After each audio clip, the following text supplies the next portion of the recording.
Hello! In this video, I'm gonna be discussing the famous, the one and only Victorian novel Wuthering Heights by Emily Bronte. Now, this novel is very controversial. Not a lot of people agree upon one interpretation for it. Therefore, I'm gonna bring my own conclusions based on what I've studied, what I've read, and what I've heard. So, let's get into it. The novel starts with Mr. Lockwood. Mr. Lockwood is a person from the south of England, and as some of us may know, south of England at the 19th century represented a cultivated, educated society. Unlike the north was more of a primitive, rural place. So, he wanted to be isolated from civilization. Therefore, he moved to the north and rented a house from Mr. Heathcliff. When Mr. Lockwood went to Wuthering Heights to visit his landowner, he was actually surprised by Mr. Heathcliff. His manners, his way of greeting, his dark skin, everything about him felt weird. And some of the readers back then in the Victorian era could actually share the same feelings as Mr. Lockwood, because everyone used to read beside a fireplace in their secure houses, so he actually represents them.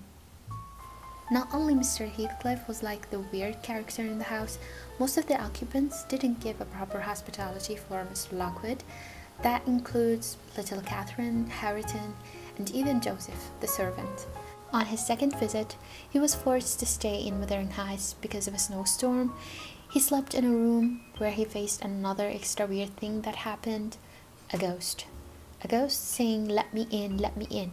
He finds out that this ghost belongs to older Catherine, so he was like, "I'm done. Get me out of this house." He goes back to Thrushcross Grange, the house he rented. You see, Emily Bronte didn't want us to focus only on north and south of England, but also on the theme of the house.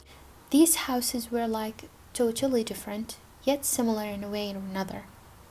He meets Nelly Dean, who was a housekeeper for both of the houses, and also our second narrator. Narrating in Wuthering Heights is a bit complicated because all of the events were told by Lockwood, and at some point Nelly takes this task.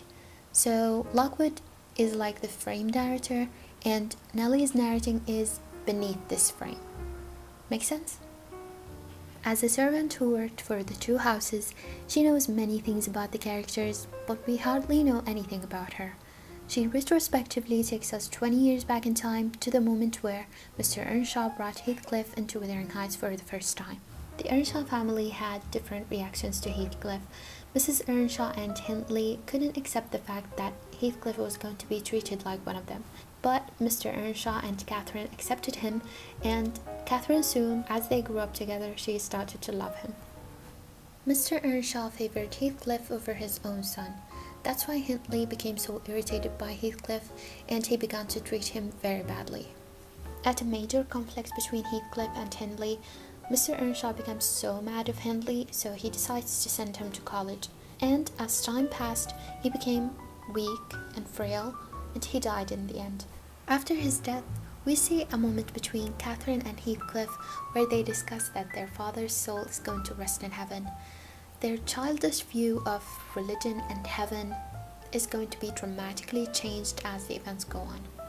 Hindley comes back with a wife all of a sudden, and since Mr. Earnshaw and Mrs. Earnshaw were dead, he had the authority of the house.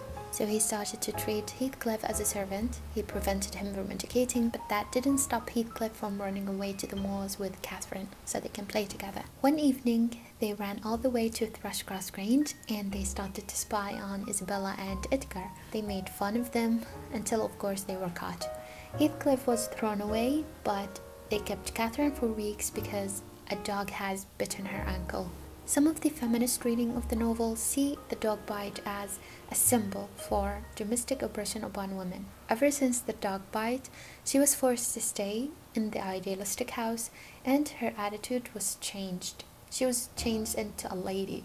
She was wild, and all of a sudden she returned different. She returns to Wuthering Heights wearing a dress, looking like a lady. That society changed her, and she realized that social class is important. Before she died, Hindley's wife gave birth to Hareton, and after her death, Hindley became drunk almost all the time. Catherine started to spend more time with the Lintons, and she and Edgar confessed love to each other. One day she tells Nelly that marrying Heathcliff would bring her below social class.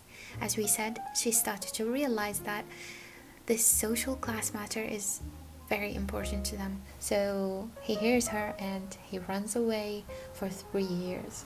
We know nothing about the place he went to, but we know the fact that he came back with wealth and education, and he was more of a gentleman. When he disappeared, Catherine married Edgar. He returned and heard the news, so he sought revenge more than ever. He taught Harriet bad words. In fact, many conflicts happened after his return, especially between him and Edgar. Edgar told Catherine to choose either him or Heathcliff. Her situation got worse. She was both pregnant and ill. Isabella became fond of Heathcliff, and she eloped with him. Edgar declared that she wasn't his sister anymore. A letter was sent from Isabella to Edgar after a while, where she mentioned how badly Heathcliff treated her. She ran away to London and gave birth to Linton, Heathcliff's son. She died when Linton was only 12 years old. Catherine gave birth to little Catherine, but she died after that. Some people interpret her death as a result to the way Edgar had asked her to choose between either him or Heathcliff, between her real domestic life or her romantic wild love, and this of course had a bad impact upon her soul. Hindley died, and Heathcliff became the new owner for Wuthering Heights, and Harriet was forced to stay with him. Little Catherine grew up at Thrushcross Grange without knowing of the other house nor its people. But Heathcliff found her one day and invited her to Wuthering Heights, and soon enough she knew the whole matter. Edgar brought Linton all the way from London, but Heathcliff had plans to keep his son with him. Edgar's health became worse, and he died, leaving little Catherine. But he agreed upon her marriage to Linton. He thought it would make her happy, but of course this was Heathcliff's plan. He wanted to become the new owner for Thrushcross Grange, and the only way to do that was to make little Catherine marry Linton. He knew that his son was frail and weak and that he was going to die soon. By this, he was indeed the landowner. We are now moving to the second generation plot. The focus here is less on the gothic weird elements and more on the balanced, fixed elements. With this, Nelly's story ends and Lockwood declares that he will no longer stay in this weird place. He goes back to London, and 6 months later, he visits the north again and discovers changes. Harriet and little Catherine are lovers now, although they didn't get along with each other before. She taught him to read and write, and Heathcliff soon dies, only to be united with the soul of Catherine. Their afterlife is on earth, not in heaven, and this is probably a very, very different view to afterlives than the one that was common back then. The end. You know, discussing Wuthering Heights would never end, but I have to finish the video. Wuthering Heights is so beautiful. I took the risk of summarizing a novel just to encourage people to read it. Thank you all for watching this video. I really hope it was helpful for you. If you have any other opinion, or if you would like to say anything about aspects that I haven't come across, please tell me in the comments below. I would love to read them. Bye bye.